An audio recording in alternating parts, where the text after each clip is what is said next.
আলুগুলোকে ঠিক এইভাবে ভিতরের অংশটা কুড়ে রেখে দেব।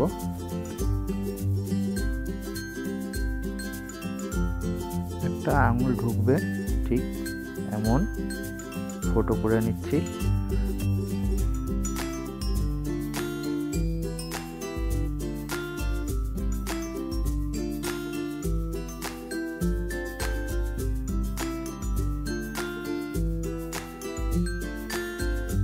পুরো অংশগুলি রেখে দেবো, এগুলো পুরের কাজে ব্যবহার করব।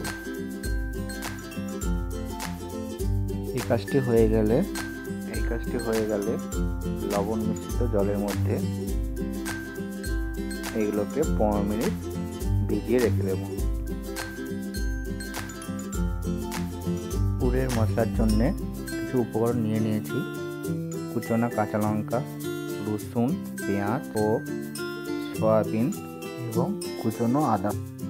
15 মিনিট পরে আলুগুলোকে জল ঝরতে রেখে দেব ঠিক উপর করে।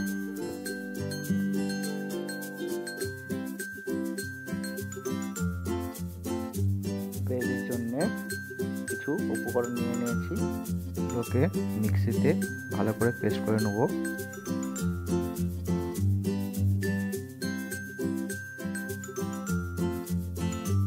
পেস্ট করা হয়ে গেলে চলে যাব আমরা পরবর্তী স্টেপ।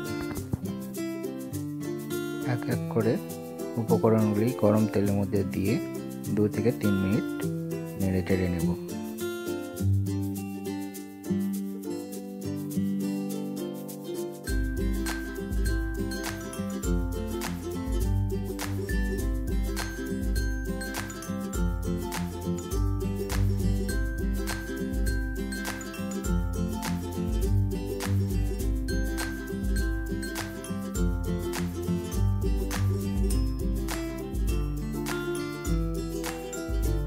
এই পুরো আলুগুলি দিয়ে দেব।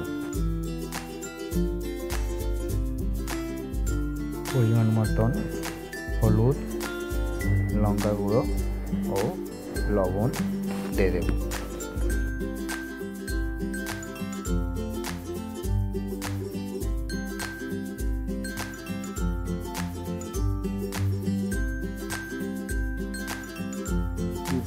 রেডি হয়ে আসলে একটি পাত্রের মধ্যে ঢেলে নেব।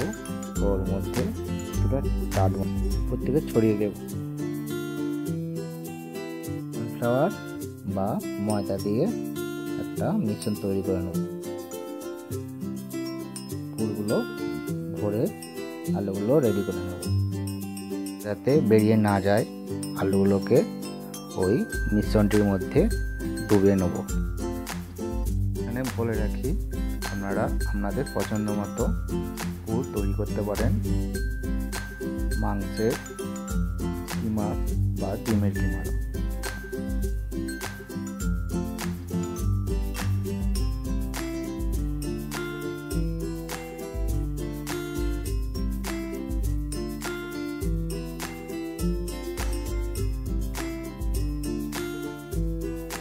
সবকটি পুর ভরা হয়ে গেলে এই আলুগুলোকে তেলের মধ্যে ডিপ ফ্রাই করে নেব। এই রেসিপিটা আপনারা নতুন আলু দিয়ে ট্রাই করতে পারেন। নতুন আলুতে খুব ভালো হবে।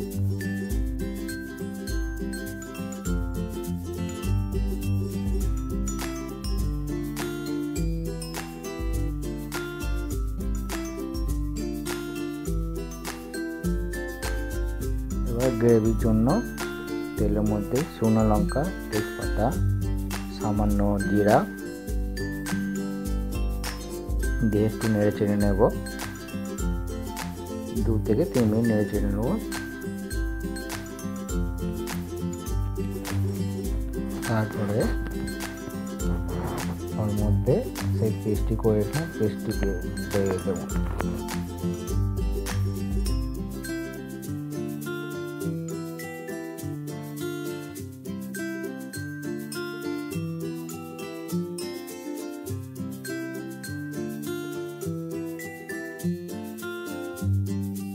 পরিমাণ মতন হলুদ, গুঁড়ো লঙ্কা দিয়ে দেব।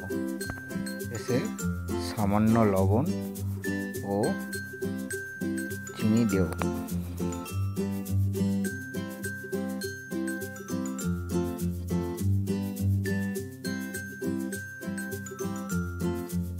আলুর দম মশলা ও কাশ্মীরি লঙ্কা দিয়ে দেব।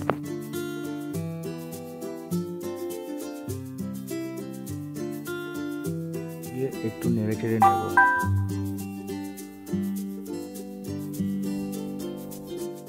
মশলার মধ্যে গরম জল ঢেলে দেব।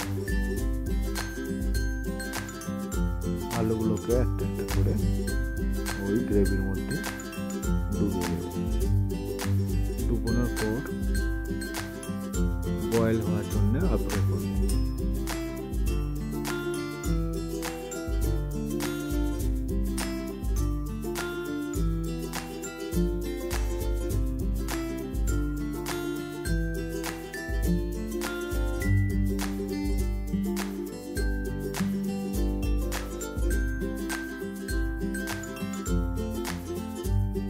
ফুটে আসলে একটি পাত্র দিয়ে ওটা ঢেকে 15 মিনিট ঠান্ডা করে দেব।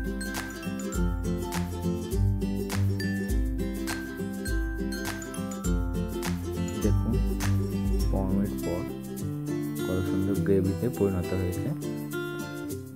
এবার একটি পাত্রে ঢেলে নেব। তৈরি আমাদের কাশ্মীরি আলুর দম। এটি রুটি, পরোটা বা পোলাওর সঙ্গে খেতে পারে।